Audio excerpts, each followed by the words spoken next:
अरे अरे सुनो सो देवो बोला माल से मत आवत ब्यासा बोला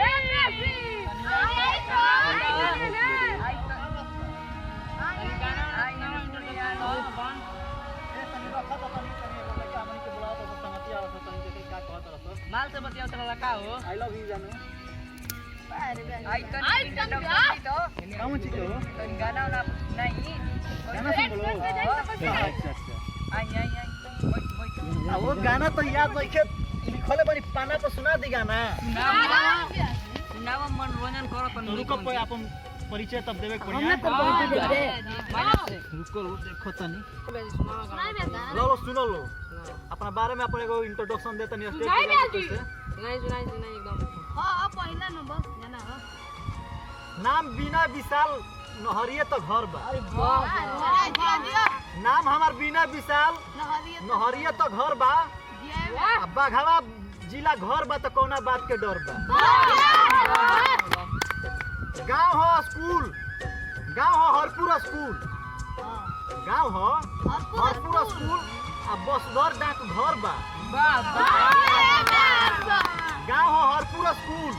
आ बसदर डाक घर बा टाड़ी थाना हो टाड़ी आ जिला बस घर बा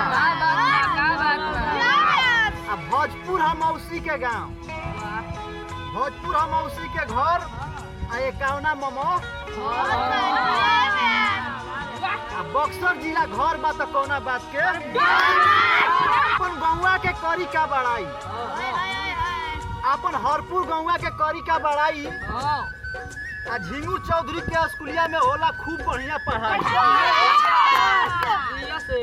अपना गौवा के करी का हम बड़ाई आ झिंगू चौधरी मध्य विद्यालय स्कूलिया में पूरा गांव के बाबा दादा हैं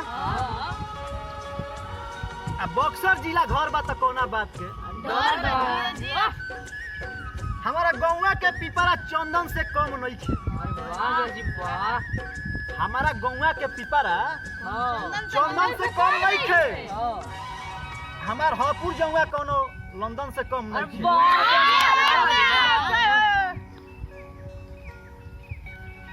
हमनी के छोट छोट नेता लमहर बा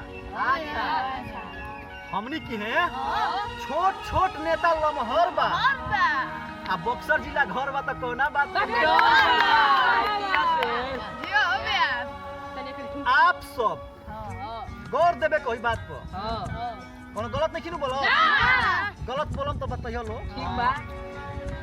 आप सब रही एकता बना के का रही आप सब रही एकता बना के